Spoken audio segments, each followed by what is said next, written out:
Hello, नमस्ते, आदाब और सत श्री अकाल। मैं दिशा ज्योति बुटानी एक बार फिर अपने YouTube चैनल से आप सभी का बहुत बहुत स्वागत करती हूँ। हिंदी विषय के अंतर्गत आज मैं आप लोगों के समक्ष मानक भाषा यह विषय लेकर उपस्थित हुई हूँ। हाँ, मैं जानती हूँ कि आपके लिए यह शब्द कुछ नया नया लगता होगा, लेकिन यह बहुत पुराना शब्द है। बस बात इतनी है कि लोगों ने इसका प्रयोग ही नहीं किया।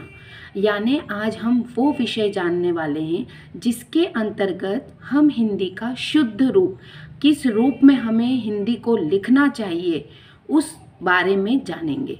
तो आइए मैं अपना वीडियो शुरू करती हूँ। यहाँ पर मानक भाषा के अंतर्गत सबसे पहली बात कि मानक भाषा क्या है। तो मानक भाषा जो है उसे हम इस तरह समझ सकते हैं कि लोग जो हैं हर जगह पर अलग अलग रूप में हिंदी का प्रयोग कर रहे थे, जिसकी जैसी मर्जी थी वैसे शब्दों का वो प्रयोग कर रहे थे। तो तब हिंदी को एक रूपता प्रदान करने के लिए, अर्थात सभी लोग एक जैसी हिंदी का प्रयोग करें, इस हेतु केंद्रीय हिंदी निदेशालय, जो कि सरकार द्वारा स्थापित एक संस्था है जो हिंदी के लिए कार्य कर रही थी, उसने हिंदी को एक नया रूप देने का प्रयास किया और इसके अंतर्गत उन्होंने हिंदी को एकरूपता प्रदान करने के लिए कुछ शब्दों के कुछ मानक रूप प्रदान करें। यानी यदि हम देखें तो मानक भाषा क्या, तो भाषा के जिस रूप को शिक्षित जनों द्वारा प्रयुक्त व विद्वानों द्वारा स्वीकृत किया जाता है वह भाषा का मानक रूप कहलाता है। यानी सभी जगह पर इसे एक ही रूप में प्रयुक्त हो, इसीलिए मानक भाषा बनाई गई। यहाँ आप देख रहे होंगे कि सबसे पहले जो है कुछ वर्णों के पूर्व में प्रचलित रूप एक तरफ लिखा हुआ है और दूसरी तरफ जो है मानक रूप एवं उनसे बने शब्द लिखा है। तो इसी के अंतर्गत में सबसे पहला जो उदाहरण लेकर उपस्थित हुई हूँ वो है द्य। आप ध्यानपूर्वक देखिए कि जब भी हम विद्यालय लिखते हैं, तब हम इसी तरह से विद्यालय लिखते हैं, जबकि हमें इस तरह से विद्यालय नहीं लिखना चाहिए। ये पुराना रूप था। आज हमें वर्तमान में इस रूप का इस्तेमाल न करते हुए इस तरह से द्य का इस्तेमाल करना चाहिए, अर्थात विद्यालय हमें इस तरह से लिखना चाहिए। जब भी विद्यालय का काम पड़ता है तो हम हमेशा इस तरह के विद्यालय शब्द का प्रयोग विद्यालय के लिए करते हैं। तो अब हम यह जान लें कि हमें इस तरह से विद्यालय लिखना है।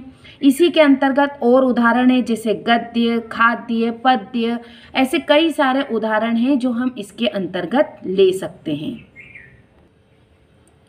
आइए अब मैं आपको द और ध यानी कि इस तरह से जो पूर्व में प्रचलित रूप था उसका वर्तमान रूप बता दूं। पहले हम इसी से बना हुआ शब्द देखें। यह है बुद्ध, जो कि गलत है। इस तरह से न लिखकर हमें अब इसे इस तरह से लिखना चाहिए।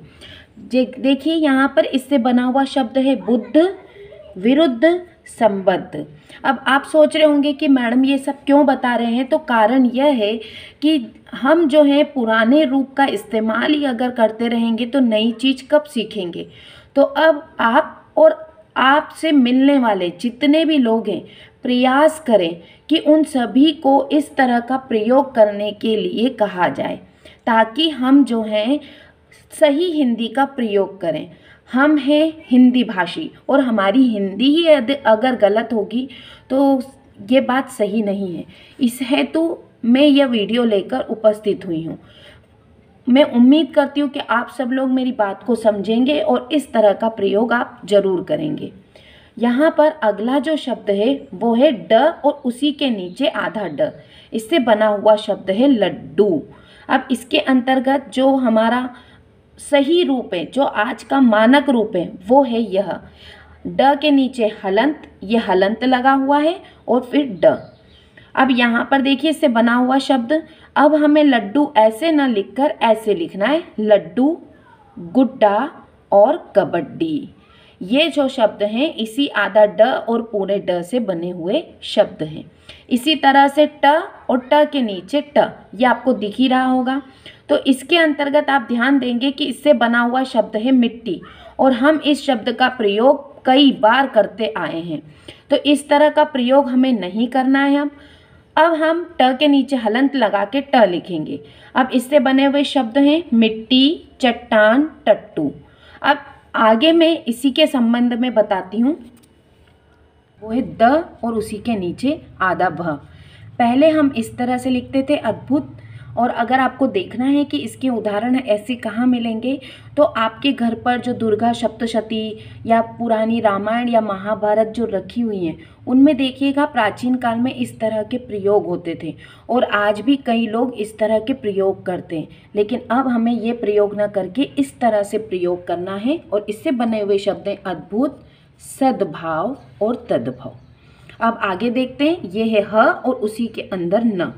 अब यहाँ पर आप देखेंगे कि ये लिखा हुआ है चिन्ह, ये अब भी चल रहा है और हम इसका प्रयोग बहुत ज़्यादा करते हैं। तो अब हमें ऐसा ना लिखकर इस तरह से लिखना है, ह उसके नीचे हलंत और न। इससे बने हुए शब्द हैं चिन्ह, अपराहन और जानवी। यहाँ पर ये ह, इसी से मिला हुआ है ये म, जिससे बना हुआ शब्द है ब्रह्म। अब ये प्रयोग ऐसा ना होकर हमें लिखना है ह, उसके नीचे हलंत और म।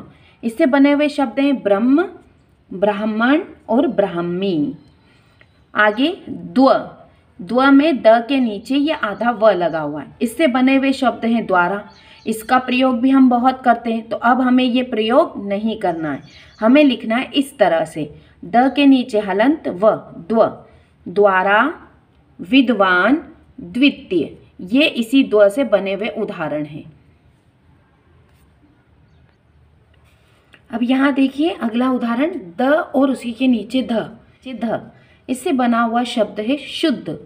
अब यहाँ देखिए द और ध को हमें इस तरह से लिखना है, यानी कि अब हमें द के नीचे ध न लगाकर द के नीचे हलंत लगाकर ध लिखना है, जिससे बना हुआ शब्द है ये शुद्ध, बुद्ध, वृद्ध और श्रद्धा। आइए अगला शब्द दिखा देती हूँ मैं। अगला जो शब्द है वो है ड और उसी के नीचे ढ। अब इसमें उदाहरण देखिए, बुढ़ा, ये बुढ़ा एक उदाहरण हुआ। इसके अंतर्गत अब हमें इसे नहीं, ऐसे नहीं लिखकर इस तरह लिखना है, ड के नीचे हलंत और ढ, बुढ़ा और गड्ढा। इसी तरह ट के नीचे ठ, इससे बना हुआ शब्द है चिट्ठी। ये भी हम बहुत प्रयोग में लाते हैं। तो अब हमें ऐसे नहीं चिट्ठी लिखना है, अब हम ऐसे चिट्ठी लिखेंगे, ट के नीचे हलंत लगाकर, मट्ठा। इसी तरह अगला उदाहरण है इकट्ठा। त, ये देखिए इसके बना हुआ शब्द है भक्त। इसमें आधा क और त को इस तरह लिखा गया, जिसे अब हमें ऐसे करके लिखना है। ये उदाहरण है भक्त, शक्ति, रक्त और व्यक्त। यानी कि अब हम आधा क पूरा लिखेंगे और उसके साथ में त लिखेंगे। आधा क यहाँ पर दिख नहीं रहा है, लेकिन यहाँ पर आपको आधा क दिख रहा है। चलिए आगे बढ़ते हैं। अगला उदाहरण है ह और उसी के अंदर ल। इससे बना हुआ शब्द है आह्लाद। अब ये ऐसा प्रयोग न करके हमें इस तरह से लिखना है, ह के नीचे हलंत और ल, और इससे बना हुआ शब्द है आह्लाद। फिर ह उसके अंदर व। ये प्रयोग इस तरह से है जीवहा, लेकिन अब हमें ऐसा प्रयोग न करके इस तरह से प्रयुक्त में लाना है, जिसका उदाहरण है जीवहा, विह्वल और हवे।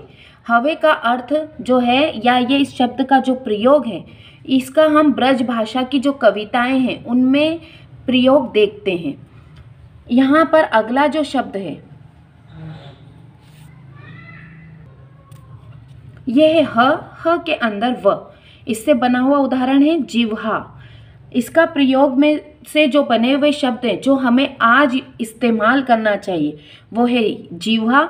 इस तरह से प्रयोग करें, विह्वल और हवे। हवे शब्द जो है ये ब्रज भाषा का शब्द है और ये हमें ब्रज भाषा की कविताओं में मिलता है। फिर है द, इसके अंदर दो द मिले हुए हैं, द। अब ये इससे बना हुआ शब्द है उद्देश्य। अब ये द और ये द इस तरह से अलग अलग कर दिया गया। यहाँ पर ये छ छतरी की तरह बनाया गया, लेकिन अब इसे अलग करके ऐसा लिखा जाएगा, द के नीचे हलंत और द, उद्देश्य, गद्दा और भद्दा। फिर है ये द और उसी में म, ठीक है। लेकिन ये जो उदाहरण बना है ये है पद्म और ये पुराना रूप है। अब हमें पद्म ऐसे लिखना चाहिए, पद्मावत छदम। फिर है न और न, अन्न इसका एक उदाहरण। अब ये दोनों न एक ही पाई से मिले हुए हैं, लेकिन अब हमें क्या करना है, आधा न लिखना, उसके बाद न लिखना है। और इससे बने हुए उदाहरण है अन्न, भिन्न, उन्नति। ऐसे और भी कई शब्द हैं जिनके प्रयोग हम कई बार गलत करते हैं। तो आज मैं आप लोगों से अनुरोध करती हूँ कि आप लोग हिंदी का जो प्रयोग करेंगे उनमें अब इस तरह के शब्दों का प्रयोग करेंगे। उम्मीद करती हूँ कि आपको यह वीडियो पसंद आया होगा। यदि आप इसी तरह के और वीडियो देखना चाहते हैं तो मेरे चैनल को सब्सक्राइब कर लीजिएगा, लाइक कीजिएगा, शेयर कीजिएगा। मिलते हैं अगले वीडियो में, तब तक के लिए सभी लोगों को मेरा बहुत बहुत नमस्कार।